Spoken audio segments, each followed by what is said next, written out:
Graças a Deus. Deus abençoe a irmã, viu, querido? Obrigado, pode se assentar. Nós vamos orar pelo filho do pastor, e ele vai nos ministrar a palavra. Vamos ficar de pé, mais uma vez, por favor. Pai, nós queremos te agradecer nesse momento, por essa ocasião tão boa e agradável que o Senhor tem nos dado de podermos estar na tua casa. E nesse momento nós também queremos apresentar ao Senhor, mais uma vez, a vida do pastor Wendel, que o Senhor, ó Deus, possa continuar a usá-lo, como o Senhor já tem feito ao longo dos anos, dando graça, sabedoria, ó Deus, ao teu filho, para ministrar a tua palavra, segundo, ó Deus, a vontade do Senhor.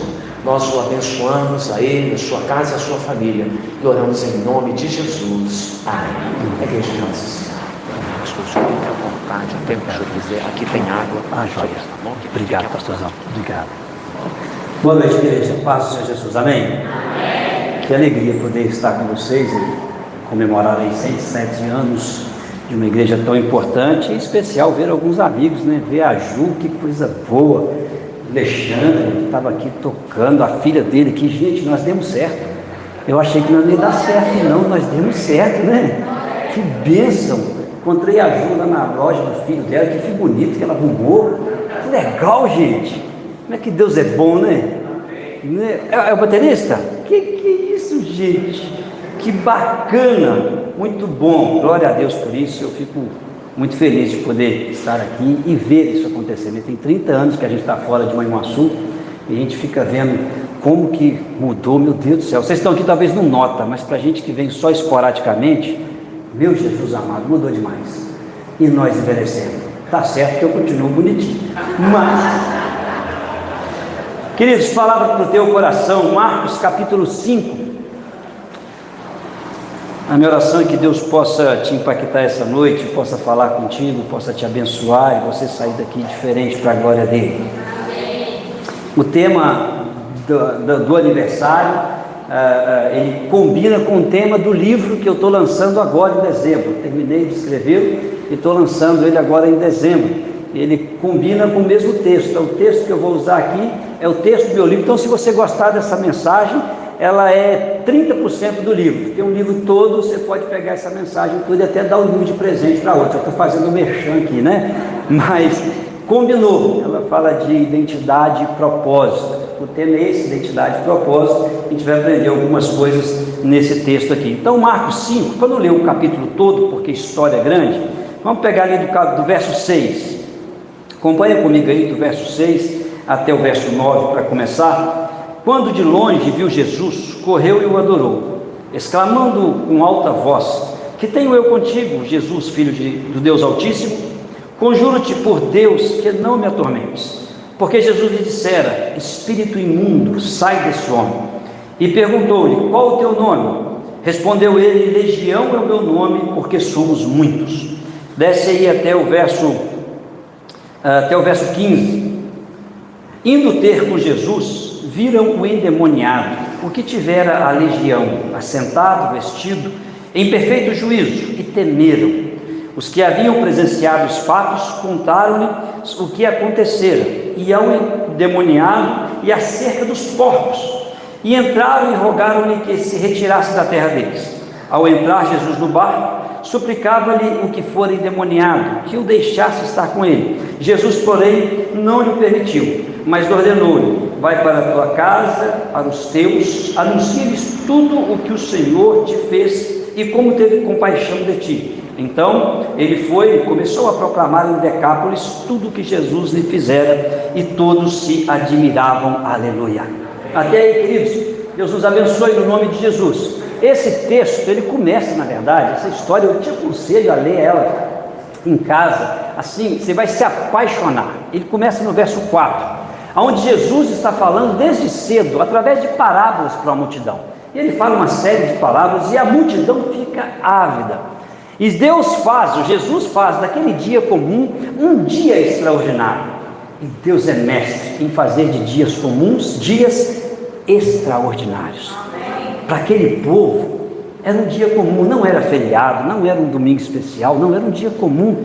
E eles foram ouvir Jesus. Jesus estava no barco e falava para a multidão, e a multidão ficou maravilhada com o que aprendia. Foi um dia espetacular para os discípulos. Eles atravessaram com Jesus o mar ficou revolto, e Jesus dormia na proa do barco, e eles ficaram indignados, porque Jesus está dormindo, a gente vai morrer. E eles chamam Jesus, e Jesus, com uma voz, ele acalma a tempestade, cessa o vento, e os discípulos e os outros barcos que estavam ao redor ficavam maravilhados e falavam: ó, quem é esse que até o mar e o vento obedece? Que dia maravilhoso! Jesus atravessa para o outro lado para fazer de um dia comum um dia extraordinário na vida daquele jovem. O texto continua e fala então dele atravessando o mar. Só Cristo atravessa um caminho tão terrível por sua causa. Jesus, só por causa daquele jovem endemoniado, que não tinha valor nenhum, ele atravessa o mar revolto, ele enfrenta a angústia e a dor daquela nação, daquele povo de Decápolis que vivia de porcos, tudo por causa só daquele homem. Jesus é o único que atravessou o caminho da cruz, por minha causa e por sua causa. Ninguém teria coragem de enfrentar o caminho da cruz, só ele fez isso por mim e por você, mesmo sabendo o valor que nós não temos, mesmo sabendo quem somos, mesmo conhecendo a nossa história, ele ainda assim nos amou com um amor tremendo. E Jesus chega até o outro lado, e aí sim nós chegamos no nosso verso, e aí nós vamos chegar no nosso tema: identidade e propósito. Identidade é o que esse jovem havia perdido. Jesus chega diante dele e os demônios já vêm logo, e Jesus expulsa os demônios e pergunta para o jovem: qual é o seu nome? E o nome na Bíblia você vai ver que tem a ver com identidade, com história. Ninguém na Bíblia teve nome só por ter.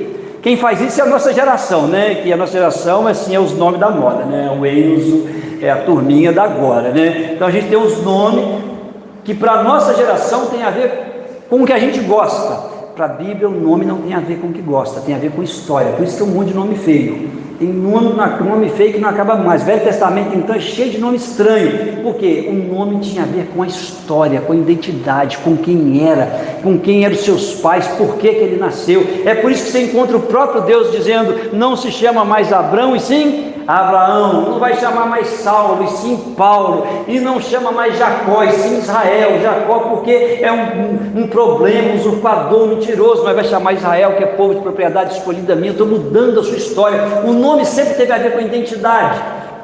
E quando Jesus pergunta para aquele jovem qual é o seu nome, o jovem não consegue responder, e quem responde são os demônios.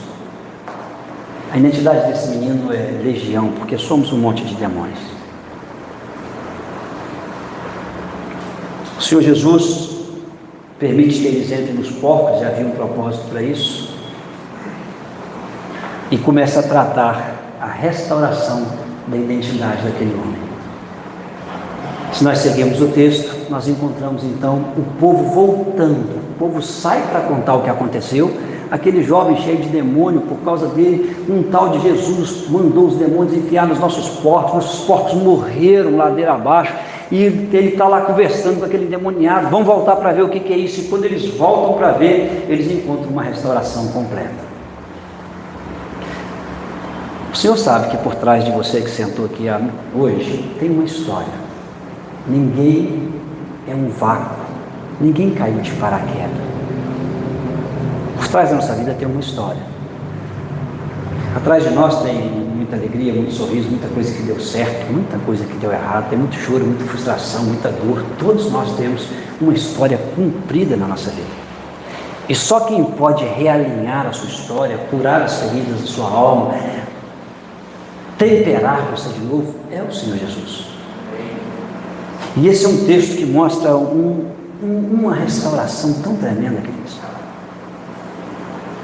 A identidade desse homem é restaurada então quando primeiro a Bíblia diz que eles viram aquele jovem endemoniado sentado.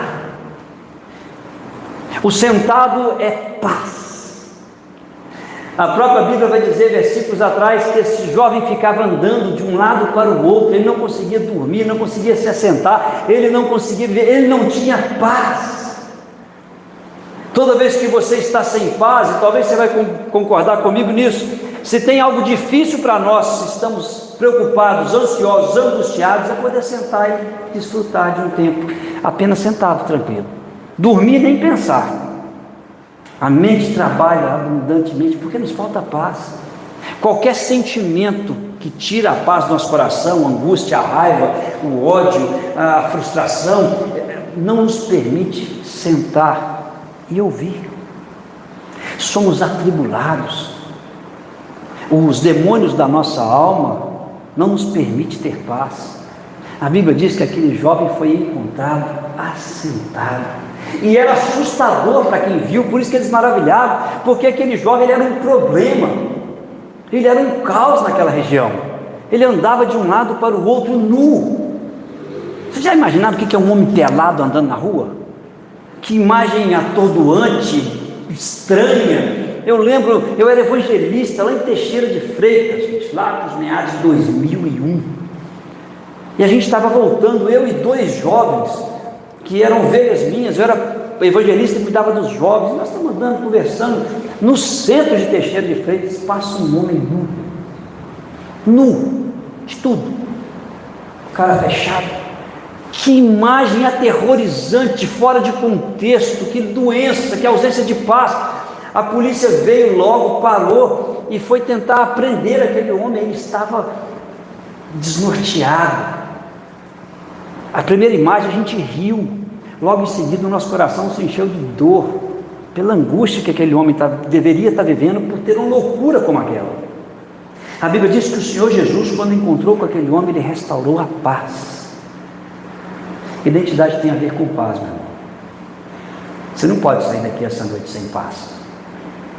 Não tem a ver com o que acontece lá fora, tem a ver com o que está acontecendo aí dentro. Não espere o mundo se organizar para você ter paz. Organize o seu mundo, porque toda boa e real mudança da nossa vida começa aqui, é daqui para fora. É por isso que o Espírito Santo não mora do nosso lado, ele não mora nas circunstâncias. A Bíblia diz que ele resolveu morar em nós. A nossa vida com Deus não é uma vida com todo mundo. O culto hoje nos dá o privilégio de estarmos juntos, mas a relação de Deus aqui agora é com você, é específica com você. Eu creio muito do que eu estou pregando, não é a mesma coisa que vai entrar no seu ouvido. Da minha boca até o seu ouvido tem distância suficiente para o Espírito Santo trocar o que é necessário e fazer você ouvir aquilo que você precisa ouvir, primeiro para restaurar a sua paz, para te dar certeza de que não é que lá fora tudo agora resolveu, apesar de que Deus pode resolver, mas não tem a ver com resolver lá, tem a ver com resolver aí, tem a ver com encher o seu coração de esperança e crer que um Deus é capaz de controlar todas as coisas. Nada fugiu da mão dele, não fugiu, meu irmão. Não tem resultado tão ruim que ele não mude. Nada nos separa do amor dele, nem a morte, nem tempestade, nem poderes, nem altura, nem principados. Nada vai nos separar do teu amor. É ele quem cuida de nós. A paz nos abraça quando no meio da tribulação você pode sentar no canto e falar: Deus, cuida de mim, porque estou aguentando não. É mais forte que eu. É mais difícil do que eu imaginava. É quando a nossa mão não alcança e você pode falar: Deus, a minha mão não alcança, mas o Senhor pode mudar essa história, Pai. Só o Senhor consegue consolar meu coração agora, porque ninguém nem entende. Só o Senhor consegue acalmar e me dar a direção. Um Deus que restaura a nossa paz. Isso é trazer de volta a nossa identidade. Porque sem paz nós não somos quem somos. Antes de encontrar com Jesus, aquele menino não era quem ele era. Quando Jesus pergunta para ele qual o seu nome, e a resposta é Legião, o nome dele não era Legião, o nome dele era o nome de alguém que tinha família, que tinha amigos, que morava no local, mas ali estava tão deturpada a sua identidade que ele morava no cemitério, não tinha ninguém convivia com ele. Quando nós encontramos a paz, é restaurado quem somos. Sem paz, o nosso estupim é curto, a gente briga com quem não deveria brigar, a gente machuca quem não deveria machucar, a gente toma decisões precipitadas, a gente dá ouvido ao coração. Que coisa terrível, gente, dar ouvido ao coração. O pior caminho que você deve tomar, segundo a Bíblia, é ouvir seu coração. Não tem ninguém mais inimigo seu do que você mesmo. O nosso grande inimigo não é o mundo jaz no maligno, não é o maligno, o capeta jaz na mão de Deus. Ele tem o endereço certo, o seu pior inimigo é você. É quem tira a nossa identidade. A Bíblia diz que enganoso é o coração, pior do que qualquer outra coisa, e desesperadamente corrupto, quem o conhecerá? Sem paz, nós tomamos decisão segundo o nosso coração. E se o nosso coração está carregado de ódio por alguém, a nossa decisão é segundo o ódio do nosso coração. Se o nosso coração está carregado de dor por uma situação ruim, as nossas decisões são segundo o nosso coração. A paz é restaurada desse jovem que a Bíblia diz que estava então assentado. É a primeira coisa que você precisa de ser restaurado hoje, meu querido, é a tua paz. Identidade se faz primeiro em paz. Restaura quem somos. Segundo, a Bíblia diz que ele estava assentado e vestido. A segunda coisa que Deus tem o poder fantástico de fazer é de restaurar nossa dignidade. As nossas vergonhas são expostas quando Jesus não é o Senhor da nossa vida. Esse jovem andava nu com suas vergonhas expostas. As suas atitudes vergonhosas não causavam vergonha nele. Aí você pensa, pastor, mas ele era endemoniado. Nós não somos muito diferentes não, queridos, desculpa. Mas sem Jesus, o mundo sabe que traímos nossas esposas e a gente acha que isso é vantagem. Sem Jesus a gente passa a perna nos outros e a gente acha que isso é vantagem. Todo mundo sabe que nós somos péssimos funcionários, sabe que somos péssimos patrões, sabe que somos péssimos amigos, sabe que somos fofoqueiros, sabe que somos mentirosos, sabe que a gente faz mal para os outros, a gente sabe disso, a gente continua como se nada tivesse acontecido. As nossas vergonhas são expostas para a sociedade. O WhatsApp, a internet, o dia a dia, o nosso nome corre na boca da população e a gente vive como se nada tivesse acontecido. Não nos tornamos quem éramos para ser, e a gente segue a vida como se fosse normal, queridos. Se não tomarmos cuidado, a gente encontrou com a religião, a gente encontrou com a igreja, a gente encontrou com metodologia, mas a gente não encontrou com o Deus que não nos permite continuar com as nossas vergonhas expostas. É Ele quem põe vestes novas em nós. A Bíblia diz que aquele povo ficou admirado porque viu aquele homem com vestes novas. Ele estava vestido. Meu querido, é impossível você trombar com Jesus e ser o mesmo. Você encontrar com Jesus e continuar mentindo, você não encontrou com Jesus. Você encontrar com Jesus e continuar traindo quem você ama, encontrar com Jesus e continuar mentindo nos seus negócios, passando a perna, andando errante, como se isso fosse bonito porque você ganhou mais, adquiriu riqueza de forma ilícita. É impossível você trombar com Jesus e ser o mesmo, continuar com as suas vergonhas expostas. Essa é uma noite fenomenal, porque eu tenho certeza que o Senhor quer nos tampar, nos vestir, queridos. Quem encontrou com Jesus não quis continuar como era. Zaqueu disse: olha, eu vou devolver 4 vezes mais, é um absurdo o que eu fiz, não se pode fazer o que eu fiz, não está certo. Trombar com Jesus significa mudança radical de vida. Identidade de Cristo em nós não nos permite mais caminhar errante, não nos permite mais um caminho inverso à vontade do Senhor, meu querido. E se há em você algo que você fala assim: rapaz, realmente eu continuo fazendo isso, Deus quer te incomodar hoje, porque Ele quer restaurar a sua dignidade, a hombridade de chegar em qualquer lugar de cabeça erguida, porque o que você faz pode ser exposto, pode ser mostrado. Vemos uma geração em que colocamos em nós 3, 4 identidades diferentes. somos um conversando um com o outro, somos outro diante do nosso celular, somos outro aqui dentro, aonde nem o celular chega, o que passa aqui dentro.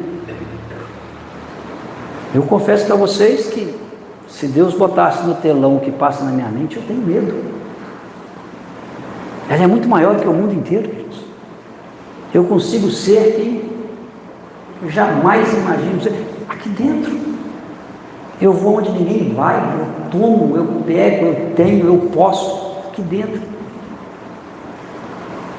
Se não tomarmos cuidado, a gente dilui a nossa identidade em caminhos que só fazem mostrar a nossa vergonha. E andamos desesperados. Uma ovelha minha, gente boníssima, logo que ela se converteu, e ela veio até mim e falou: pastor, domingo o senhor pregou, eu aceitei Jesus, minha vida mudou. Falei: maravilha, meu querido, bora andar junto.